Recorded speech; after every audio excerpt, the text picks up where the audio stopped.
Wabash Carnegie Public Library Oral History Program interviewing Arthur C. Graebner, Wednesday, August 22nd, 1973. Art, first thing, tell me where and when you were born. I was born September 19th, 1906 in Cheboygan, Wisconsin. And what was your father's full name? Michael Graebner. You have a middle name? I can't remember it.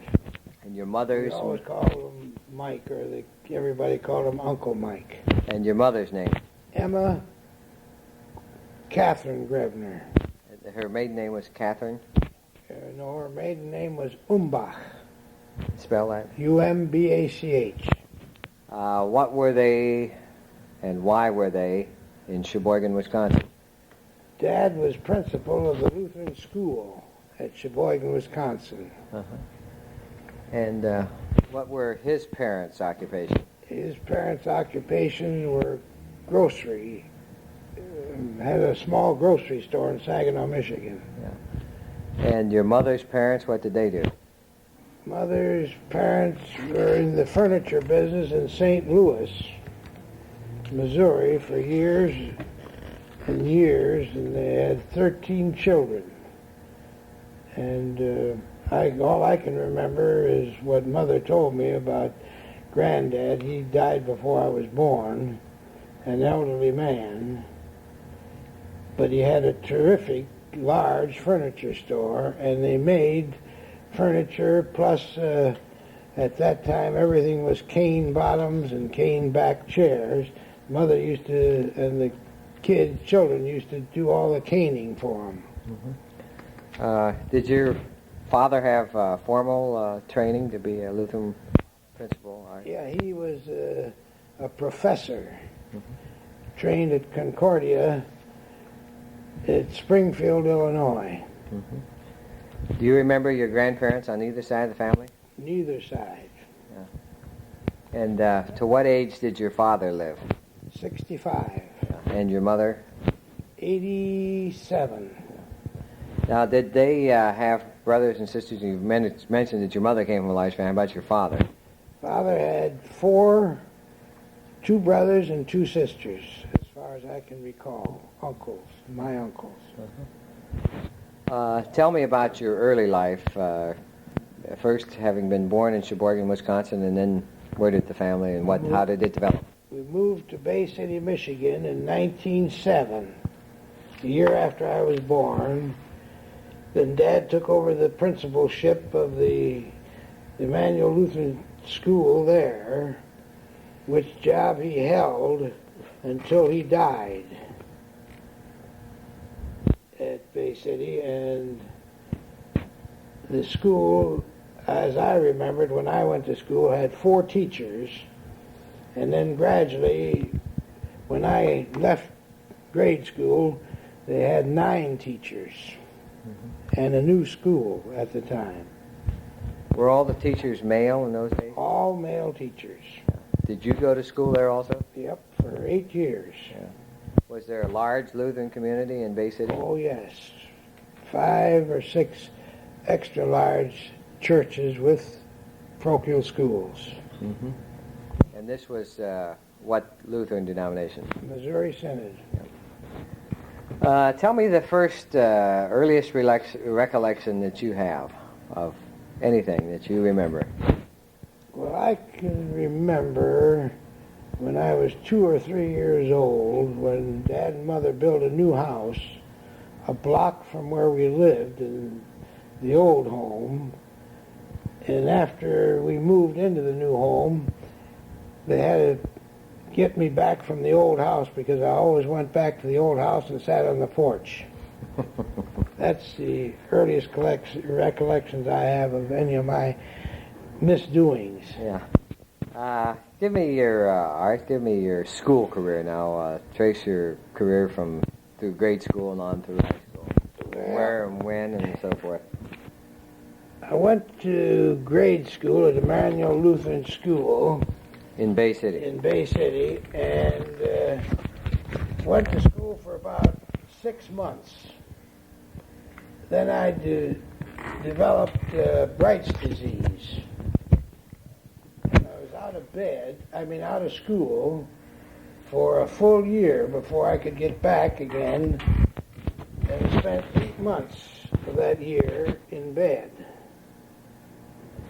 And not knowing too many things that are going around me at that particular time, I know that they kept me occupied, having had 4 other brothers that were three other brothers that were older than myself, and 2 younger brothers, that I was kept very active in bed. They brought me magazines of every description to cut out, and I was the best cutout artist you'd ever seen. And but under continuous doctor's care, I was not allowed to get out of bed to even go to the bathroom. They had to carry me to the bathroom, and after so long a time, you get a little rambunctious. And I can well recall the doctor's visits all the time, and the different types of medicines and the different things that they were trying to help me with. And I could also recall that I wasn't doing too well. Then all of a sudden, my younger brother, one afternoon when I was in bed, bothered me to the tune that I must have got a little bit alarmed, and I got out of bed and I dumped the clippings over his head. And that was the last day I had to stay in bed continuously. Because I got out of bed, I fell down on the floor being weak. They picked me up, and then from there on, every day I was taken for a little walk. And I would say in the next 2 months, I had to be very careful of what I ate and things of that nature, but I started picking up. I was always much smaller than either of my younger brothers. After going back to school then... How old would you have been then? Oh, I would say that I must have been 7 years when I started in the first grade again. And from there on, of course, I kept right on as far as going to school and all of the things. I wasn't allowed to get into the sports arena class or anything of that nature at the first few years. I still had to be very, very careful and had continuous doctor's checkups. But it gradually disappeared, which I was very thankful for, and I started picking up and going through the grades. And when I was in the 5th grade, we had a softball team at school, and I can remember playing softball at that particular time and getting back into the swing of the sports life. From, I would say, when I graduated from Emmanuel in the 8th grade to go to high school, that everything seemed to have been completely forgotten at that particular time. I had a growth on my ear that the doctors couldn't quite make out, so they operated on it. It wasn't mastoid. Then I had number 2 operation, and then finally number 3 operation. And I can remember them taking my ear off and putting it in my mother's hands, even though I was supposed to be under some chloroform. I wasn't quite under. Didn't bother me any, and they scraped the bone, and I could feel that. But the minute the doctor knew that I was able to feel and did a little wiggling, they immediately slapped more chloroform on me, and I don't know what went on from there on after they sewed it back on. Then you went on to high school? Then I went on to high school.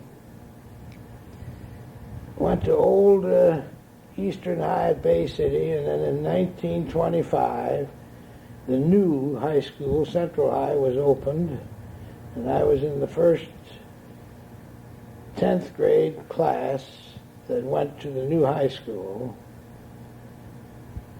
Finished the 10th grade, went into the 11th grade, and decided that one of the teachers and I didn't get along too well in my English class, and I had a job with a hardware store. So I left school during my 11th year.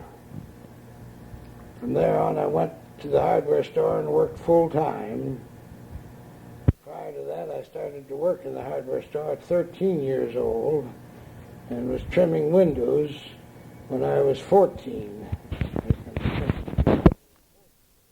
After school, after going to work full-time in the hardware store, needless to say that my dad really was up in arms that I didn't continue schooling and go to college. At that time of my life, I wasn't set to go to college and didn't pretend to even think of it. Worked in the hardware store until I was in the downtown hardware, which was a chain of 3 stores, until I was 18 years old. Then decided that I wanted to go out to one of the branch stores, which I did, and worked there until I was 20. Then I decided to go back downtown, and the boss was kind enough to let me go back downtown, and I had charge of all these pots and pans and etc. in that particular department, of pricing them, marking them, unpacking them, and putting them on display and selling them.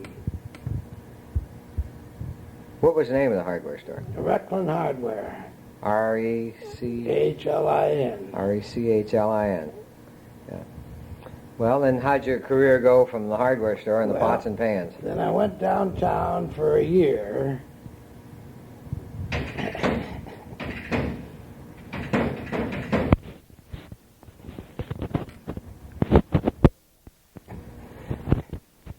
You went downtown at Recklin? Yeah, I was downtown store for a year and a half, and the store that I formerly worked for 2 years, the big boss finally asked me what I thought I could do if I went back to that store.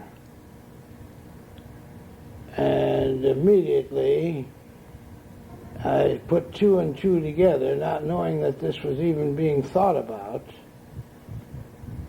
I simply told Mr. Recklin, the big boss, there was 3 of them, 3 brothers, that I would go back to that store on one condition.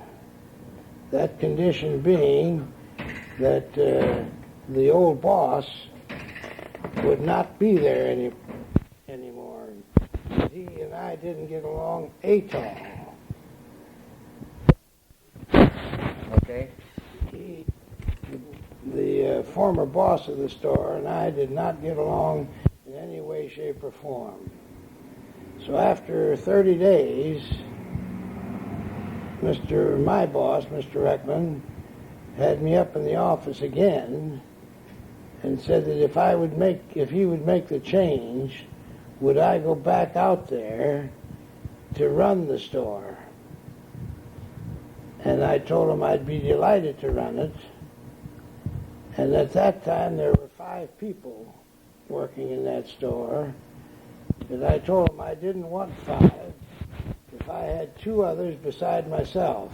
And both of those others were working out there.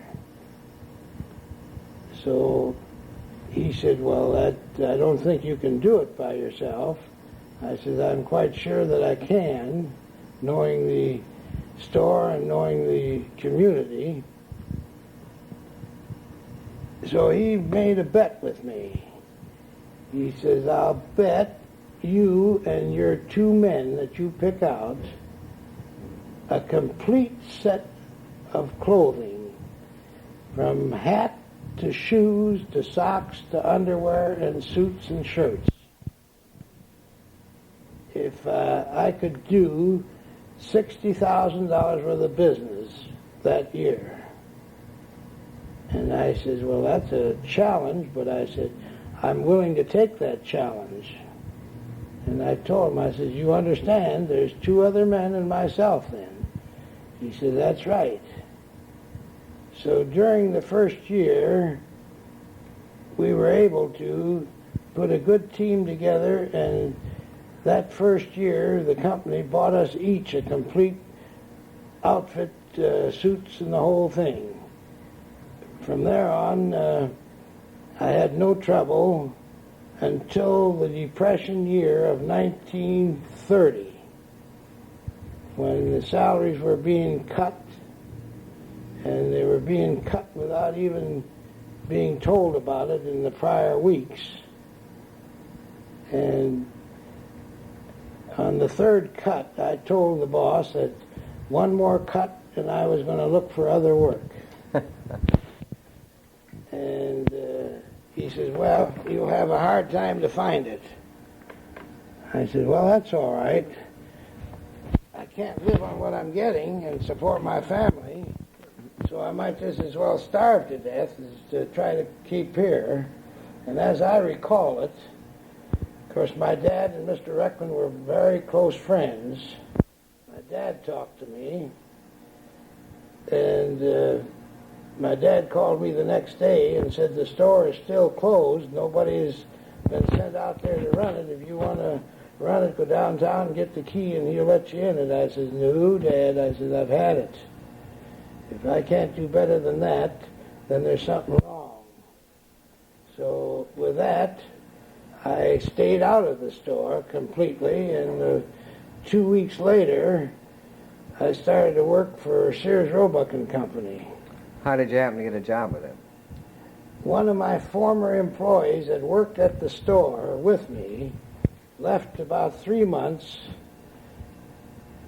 of that 3 months prior that year, and went to work with Sears in the hardware department, and notified me that they're looking for a man in the paint department.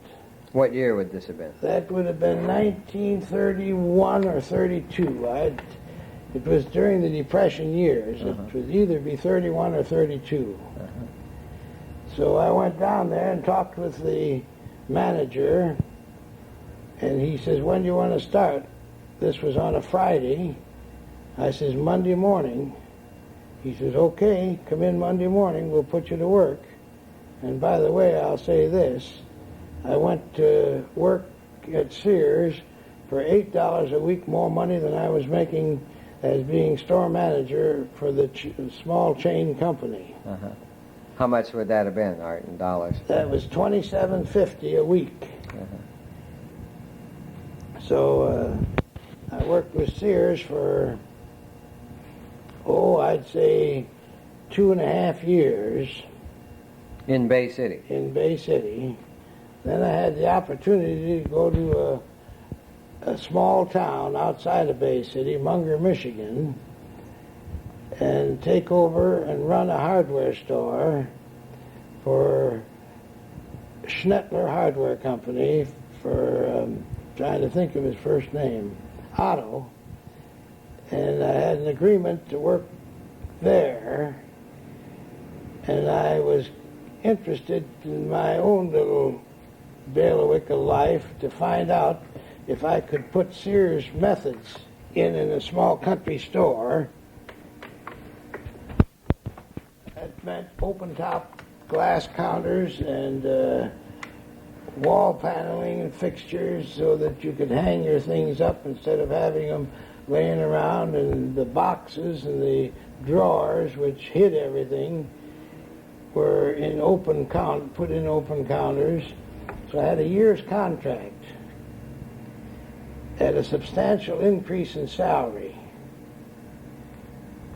And when I moved there, They furnished me a home, furnished me the fuel for that home. We were selling coal out of that coal yard, out of that hardware store. Used to buy about 60 cars a year. And then but the working conditions weren't exactly like a young fellow would like, because I was at the store at 6 in the morning and locked the store up at 9 at night. After 2 months working with Otto, he was planning on going to California, which he did for 4 months, and left the store in my care. The first year, and I was to get a percentage of everything that went out of there, my salary plus a percentage. In the first year, we had doubled the sales in that store, and primarily because of putting the new methods of retailing in force. After the first year, I wrote a new contract with him, and his son, who was then 18, was to work with me, and I was to get 3 nights a week off, and Sunday morning. Were you open on Sunday then? Prior to that, we were open Sunday until 2 o'clock in the afternoon. And he was to take over 3 nights plus Sunday morning. I wouldn't have to work on Sundays. Well, that lasted about 30 days, and I found myself in the same old trap of 7 days a week, about 14 hours a day, and I decided to go back to Bay City, where I owned my own home, and went back to Sears Roebuck and Company and saw one of my former men that was in the executive setup there, and told him what I was planning on doing. And he says, well, now, I can't let you talk to the manager because he isn't here today, but why don't you come back Monday or Tuesday and talk with him? I'm sure that he'll be happy to talk with you.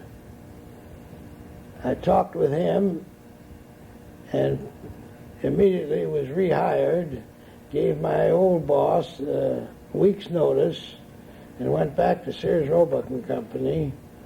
That must have been 1936 or 37.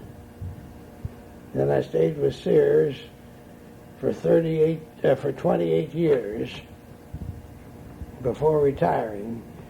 But during that time, I went back to Sears in the hardware department and was a floor manager. And then from a floor manager, I went up to an operating assistant. And after 2.5 years, I was made a full-time assistant at the Battle Creek, Michigan store. So I transferred to Battle Creek and moved to Battle Creek. Spent approximately 3 years at Battle Creek. And then after that, prior to transferring away from Battle Creek, I was in Chicago for a few weeks, maybe a month and a half, 2 months, and I was working with the C store setups of Sears at that time, which were not strictly hardline stores, and I set up maybe a half a dozen of those stores with their inventories and their merchandise and how they fit into particular communities. As I recall it, there was one in Hillsborough, Illinois, one in Effingham, Illinois, one in Coldwater, Michigan, another one in Michigan, Niles, Michigan, and did the work in Chicago with the layout men and the buyers for strictly hardline stores. Then during one of my ventures in that end of the company, I was very unhappy to live in Chicago. Then I talked with one of the men that had charge of B stores, And I told him I wasn't exactly happy with my setup. And he says, well, he says, Art, let me think a couple days. In a couple days, he came to my office and said, that's something I want to talk to you about. Come over to my office and we'll talk thing over, and I'll have a couple men there. At that time, they talked to me about going to Wabash, Indiana, a store that had been in operation for about 4 or 5 years, a few of the years under Spindler Agency, and then Sears ran it for the year before. And they were having some troubles, I know. And but the big boss said, now, Art, we'll give you a year to see if you can put that store on its feet. So I came and worked at the store, and then after a year... What year would that have been, Art? 1940. 1940. So I operated for a year, and I can still remember that it was a year of changes in the store, the attitude, and things that were necessary. And the first year that I was in the store, I doubled the volume of their business. From that time on, I seemingly had no trouble. Oh, we have the routine trouble of supervisors and department buyers in Chicago that would come through and raise some things that they didn't think was being handled right. But we always seemed to get by with them in pretty good shape. And after a couple years, they wanted to transfer me out to a larger operation, which I refused to do. In 1941, a good friend of mine, A.J. Fedowa, and myself were both in the retail business in Wabash. I belonged to Rotary Club. The minute I came into town, I was taken in as a member.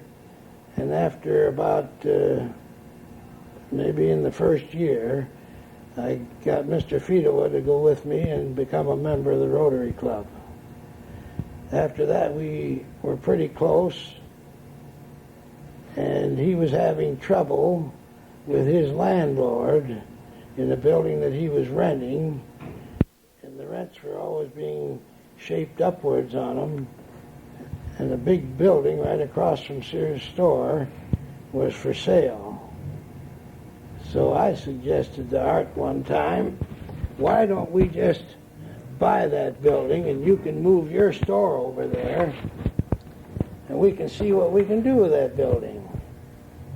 At first he was a little on the side, well, didn't know whether he wanted to do that or not.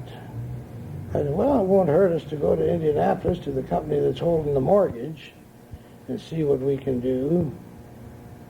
Fortunately, we got together and went down there, and that particular afternoon, meeting with the president of the insurance company, we made an option on the building for 90 days. We came back to Wabash, and during that 90 days we did a lot of figuring. We had the building inspected and tried to see what the potentials would be, and they seemed to gel in fine shape. We went back and made the necessary down payment, took the building over, and kept improving it continuously from the day that we took it over. Inside of 6 months, Mr. Fedowa was moved into one of the store buildings, 22 by 132, 3 floors, that he occupied. And we had one of the other rooms occupied, and the other 2 rooms were not occupied. Used to house a produce company. And we had a call from A&P Grocery at that time, that were interested in the other 2 rooms if we took out a wall and did some repairs, which we did, and had A&P in the building for 10 years. And from there on, Art and Mr. Friedola, or Art and I, bought, no, I better go back a second. We sold the 2 rooms that were occupied by the Rock City Restaurant and the Q Club. And with the sale of those 2 rooms, we bought a building across from the courthouse, which we completely remodeled, immediately got it occupied, and immediately started to fix the upstairs up in apartments. After a few years, we had 3 nice business rooms downstairs and 6 apartments upstairs. After getting that building put in shape, Right. After you got it put in shape. Is that the end of it? Well, that's where we were. We purchased another building on Canal Street. That housed 2 businesses and had 4 apartments upstairs. After a few years, we put new fronts on, and over the next 7 or 8 years, we completely remodeled the 4 apartments upstairs, which made a good year-round rental. Had a little trouble at one time in the last, in 1971 and 72, with the restaurants that were in that building. The one that ran it for years died, and it was a little hard to get the thing in operation and keeping it in operation. At the present time, 1973, the restaurant space was completely renovated, and seemingly, in my idea of things, is going to be a good operation. After finishing that building so that it was on a paying proposition, we bought the old Shear grocery building across from the courthouse on Wabash Street. And the same, and we must have owned it now for about 10 years. The grocery store is still in the bottom. We have never made any changes of any kind because of the operation as it is, but we completely remodeled the second floor into 2 modern, efficient apartments, separate furnaces and plumbing and all that's necessary for a modern apartment. And the Occupancy. Occupancy, yeah, has been held up marvelously over the years. These buildings all belong to Friedola and Graebner, a partnership that has been going on since '41. And we are still both active in the partnership. Then my personal self, I was involved in subdivisions, several of them. Started the first subdivision on Spring Street called Spring Gardens with 16 lots, all of them sold and homes built on them. Then was involved with a group of 2 other people, and we started South Haven.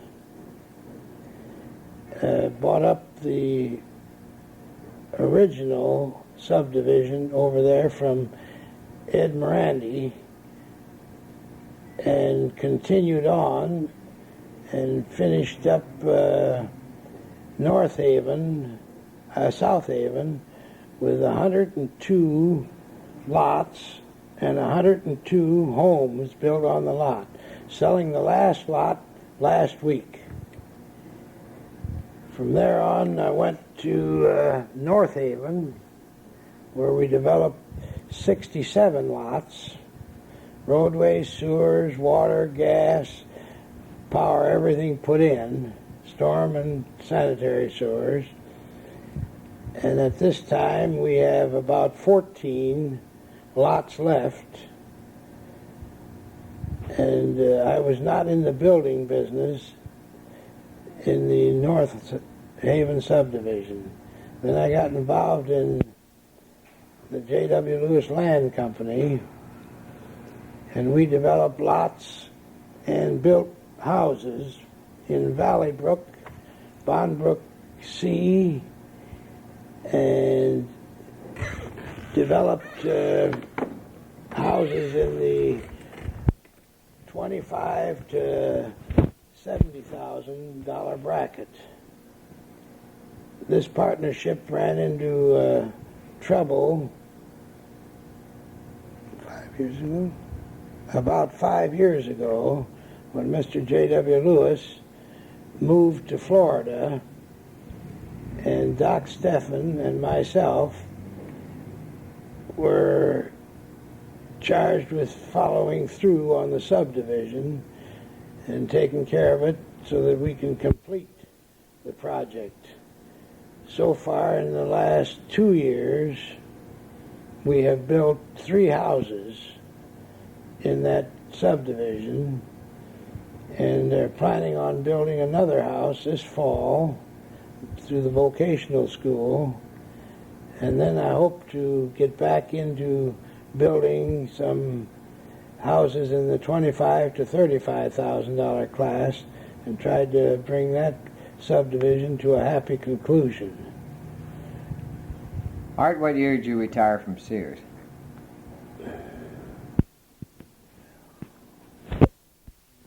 To be 63. About in 1961. Yeah. Were you in profit sharing all the years you were at Sears? All the years that I was with Sears, I was in profit sharing. Yeah. Did it prove out to be as great as they claim it was?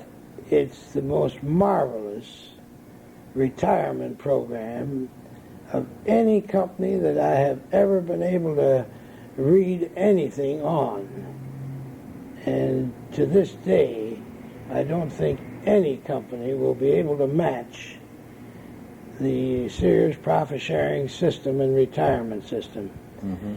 That being the employees of the company actually own 28% of all Sears, Roebuck and Company stock.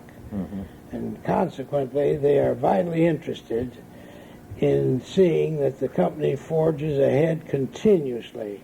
Now, you may find a location once in a while where management and the overall picture changes, but so far, every year they have shown tremendous increases. Huh. Art, when did you get married? What year? I was married in 1929, just prior to the Depression. What was your wife's maiden name? Ethel Rose Groulx, Groulx. And how many children? One child, and her Marjorie. Yeah. And where do they live? They live now in Watseka, Illinois. Yeah. When and where did you first meet Mark Honeywell? I met Mark Honeywell in Wabash in 1940 when I came here. What was the occasion? The occasion was when I went up to his office. The company was furnishing some of the materials, some of our retail materials, to the Honeywell company at that time. And I went up there to make my acquaintance with him, left him a catalog at that particular time, and told him I would be delighted to handle anything that their hearts desired. And if it wasn't in the catalog, I'd do everything in my power to get it for them. he and I built up a very good relationship during the years. And I can't quite, what do you want? After several years, Mark Honeywell and a couple other, the board of directors of the First National Bank, asked me if I wouldn't consider being a director in the bank. At that particular time, I had too many irons in the fire, is what I said, and I didn't think I could do a good job. And they left my office at the store and wanted me to think it over again. And after a couple of weeks, the two men, Claude Menier and Wilbert Ford, came back to my office and persuaded me to go on the board, which I did, and have been active on the board ever since. That was the board of the First National Bank. First National Bank. Yeah. Was Mark Honeywell active in the bank then? Mark Honeywell was very active in the bank, and he was active for a lot of years that I was with him. Then as old age crept on, and he was real old when he died, he was an honorary director. He was the one that started the bank. And but after so many years, we on the board could see that he was slipping a little bit in his ideas and things of investments and things of that nature. And I would say that up until the time that he was hospitalized, he still played a part in the bank. The bank was started by Mark Honeywell in 1933 and is celebrated this year the 40th anniversary. Let's end the part one here so I can turn this tape. Okay, we're on part two of Art Graebner, and we were just talking about the 40th anniversary of the bank. What were some of the policies of the bank do you think that Mr. Honeywell, to your knowledge, wanted? Or I would say that one of his prime interests in the community and the bank was to see that the people, business people especially, were given loans to get started on and to keep going with. He was very, very outspoken that people needed help. And he was the type that wanted people to get that help. And he continued that throughout his whole career. would you say that there would have been some shaky loans that he would have said, okay? I would say this, that even though they may have appeared as shaky loans, that Mark Honeywell was a very top man in when talking to people, that he would know pretty well if it was possible at all for that fellow to be a success. He would be a success, and we had over the years very, very few that there's a word for it, disappointed. Not only Mark Honeywell, but might have disappointed several on the board. Mm-hmm. But when you're doing and building up an institution, you're bound to have disappointments. Those disappointments were never carried continually by the bank board. Well, so-and-so failed, we can't go on. We kept right on going, failures or no failures, mm-hmm. which I thought was a tremendous thing. Did you know Mr. Honeywell in connection with the country club at all, Art? Well, I was one of the original members of the country club way back when, and I'd say this, without the help of Mr. Honeywell, that country club would not have been in existence mm-hmm. at any time. How was that? How would that have? Well, as any country club during the early or the late 40s, and money's got a little bit on the tight scene. It was the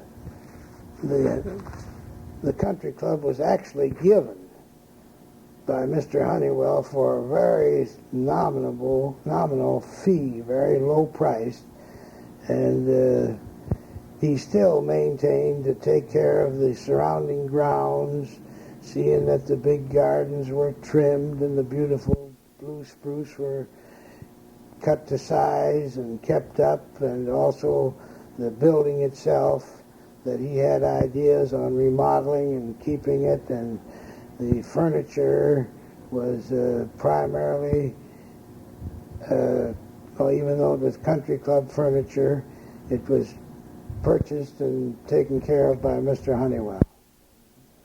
The club itself was very active in the years with the surrounding gardens. When I can remember when we built the swimming pool, made an addition, and at that particular time it was the only pool in the city of Wabash that the club members, plus special occasions where other people were allowed to use it. And after that being a success, the Honeywell Foundation built the pool for the city, which is an Olympic-sized pool, which, of course, took away the thoughts of a town not having a good swimming pool. Do you remember any humorous occasions, Mr. Honeywell? Oh, I would say that there were several interesting occasions. I can remember at one time, and that being with his holdings in town and his gardens and things like that, he was having a problem with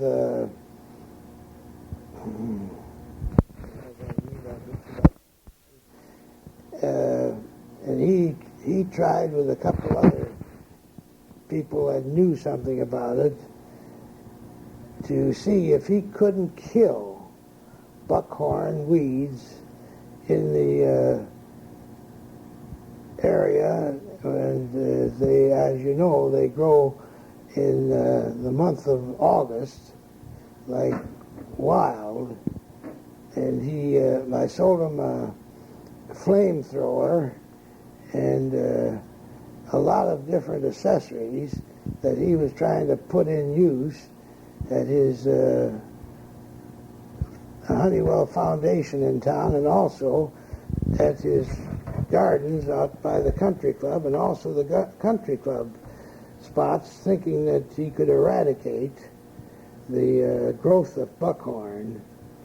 And during the time, he mentioned that he did learn something, that buckhorn took 3 years to germinate, and that if the seeds of this year were be left on the ground, in 3 years they would pop up as new menaces to the lawns. He spent a couple years working on that one subject with his gardeners, trying to do that, and I have to say that I think he did eradicate most of them. And I know in my own yard, I had a mess of buckhorn in the backyard, which were just about impossible. So I started picking up my grass and the seeds and everything else. And I'd say after about 6 years, I had a very, very small planting of buckhorn.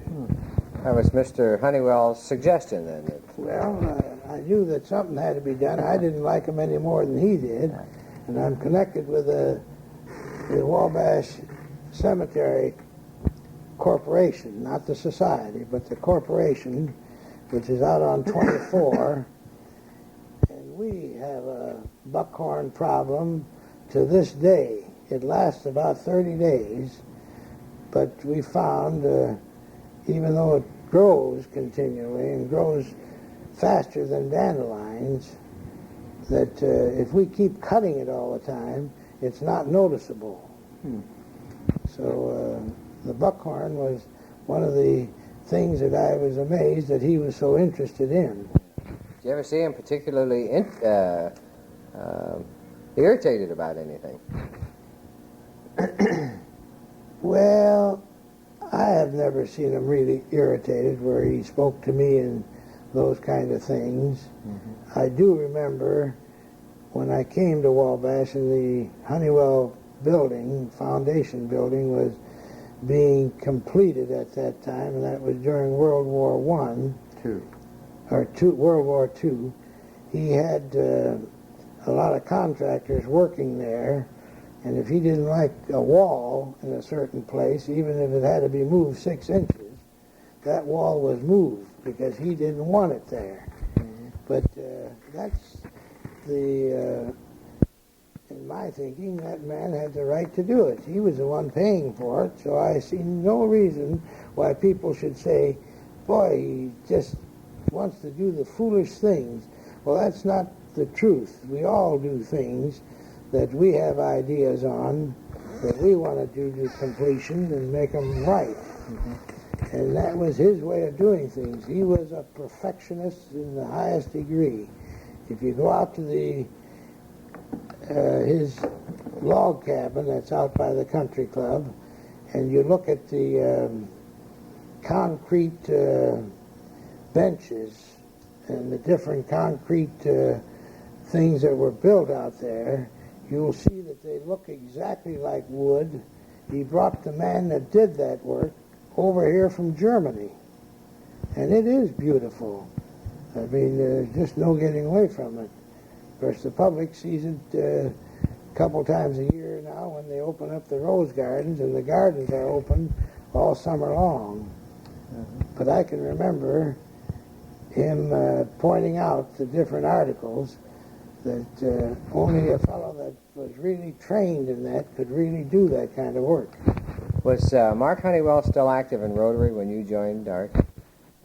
He was an honorary member and came to a lot of the meetings when he was in town. Do you think that Mr. Honeywell has been recognized for his contributions to the community? I would say that he was well recognized. Anytime you have somebody that is outgoing and doing things all the time, you have people that have certain ideas in their mind that say, well, if he'd have paid his help so much money and things of that type, that he wouldn't have had all the things that he had.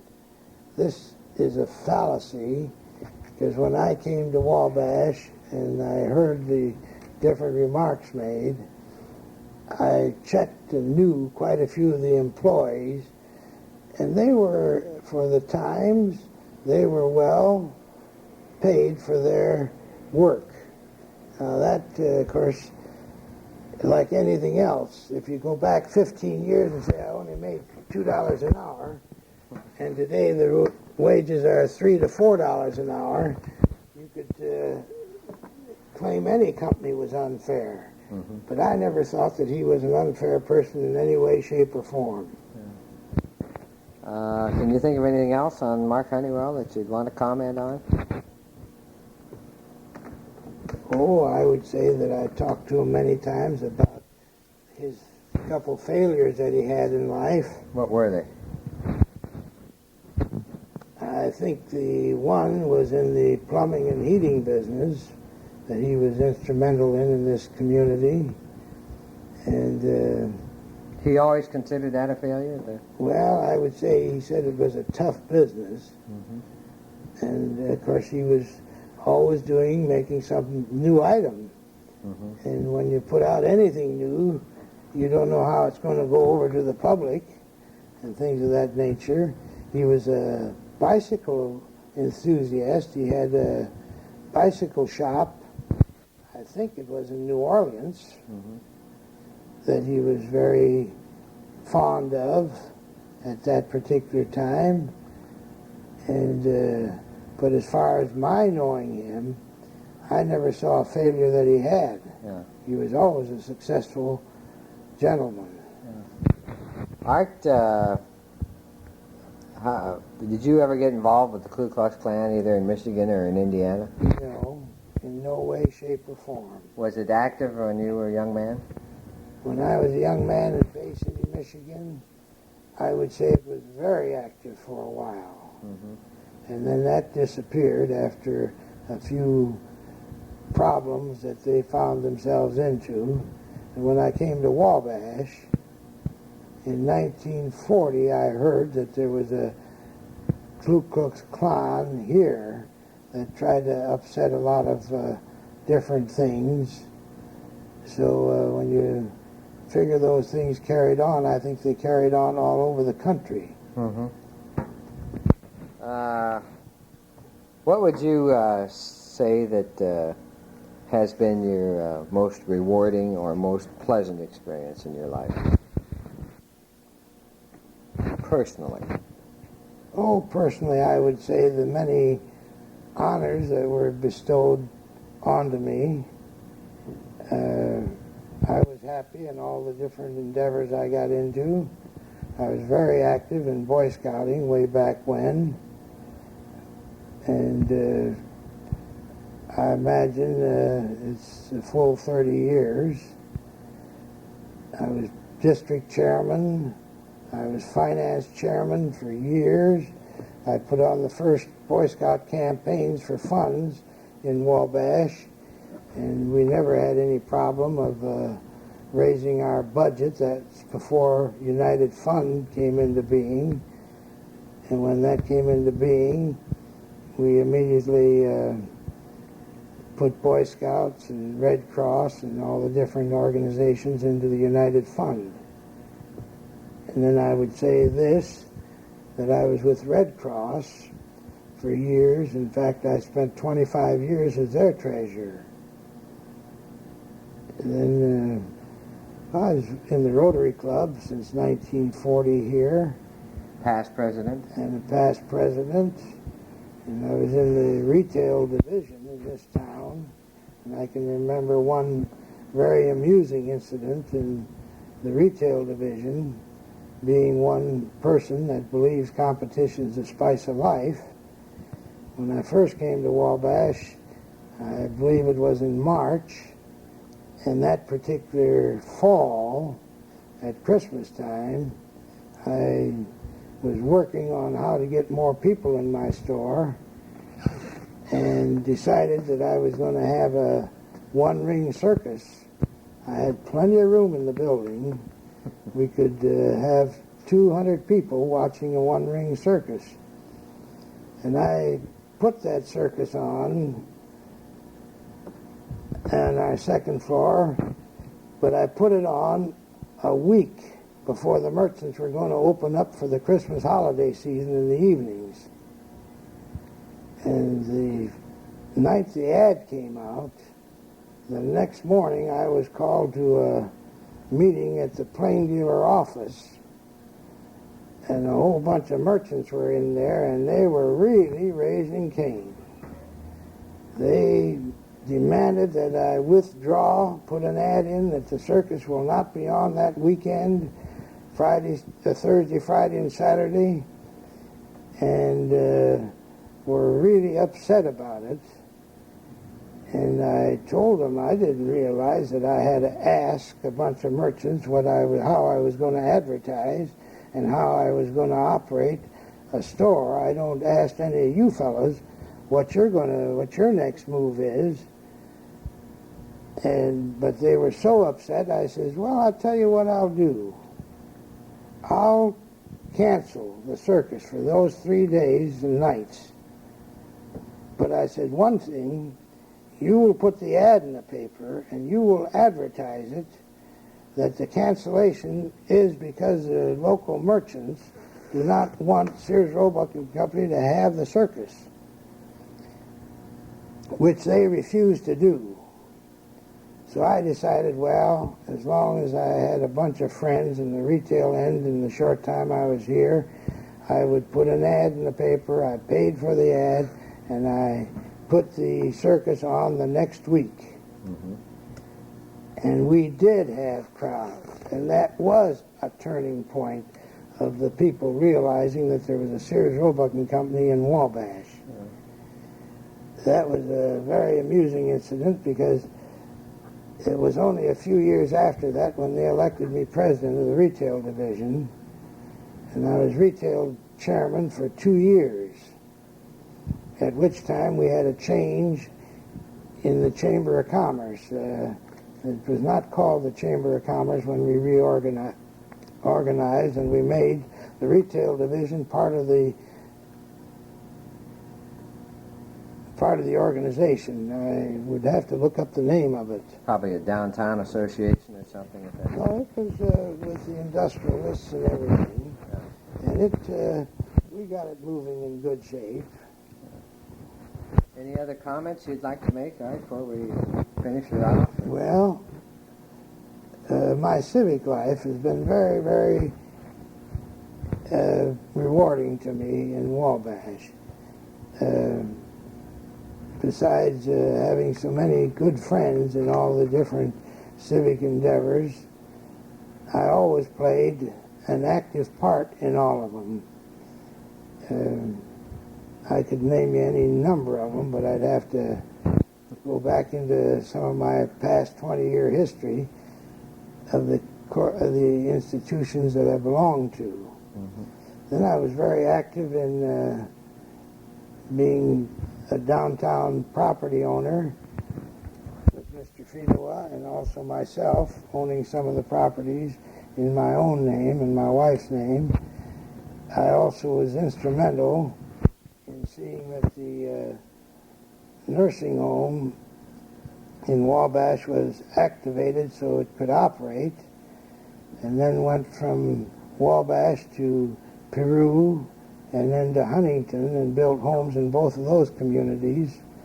Then I got involved in a shopping center in Wabash, which 4 of us put together, namely Bob McCown, Dick Fisher, Dick Yates, and myself, which is still in operation and doing a good job. And after that, we decided to go to Warsaw, and we built a shopping center in Warsaw, which is active and doing well. Then the nursing home business getting large and out of hands, and Mr. Fisher dying, and Mr. Yates leaving the community. Doc Hannigan, Bob McCown, and myself decided that we were going to sell it, and that sale was finished in November 2nd, 1972. Those are some of the highlights of the things that I'd done. I bought a lot of old homes, remodeled them, and resold them. Used a lot of them for rentals, and then changed my mind and sold the homes. And I have several apartment complexes that I still own and operate, and I try to do my best on seeing that the people are given all they should be given for the amount of money in rents that a person can collect. I've helped any number of young people to go into business, which I will not name any names, but there must have been at least a dozen during my lifetime. And I can tell you one happy incident on doing one of those things one time. Back in 1933, when I came back to Sears in Bay City, I had a fellow by the name of Johnson who was working at Sears, and he had an idea on a chemical concoction for cleaning toilet stools. So he and I worked at it. He was the chemist. I wasn't. I was the guy making the labels for the bottles. And I put in $300 of my money to get that thing started. After it was started, of course, I had nothing to do with it. I gave it to Earl Johnson and says, "Take it over. I don't want any more of it." He turned around and sent me $300 every year for about 15 years out of his net profits. There was no stock issued. It was just a congenial partnership. So you do have some of the funds when you help some people out and they appreciate the things that you've done. And there's quite a few in Wabash that I've put on their feet and, so to speak, and helped them out originally financially. And to this day, they're all good friends of mine. I don't know what else I should expound on, but well, I think it's one been of these days I'll give you my scrapbook yeah. from home and let you read it, because my wife cuts everything out of the paper that seems important to her, where I was involved in. Good. And it's quite complete then. quite complete, and with a lot of papers in it. Once in a while, we will look at it, because I'm looking at a certain date. I want to know when I was put on the board of directors at the bank, and she'll grab the book, and we'll go way back, and it's amazing. It's back further than I thought it was. Yeah. So that's about it, George. I think you got enough information there. Yeah. Well, thanks, Art. This incidentally makes number 50 in the oral history program, and I appreciate that. George Dingle, I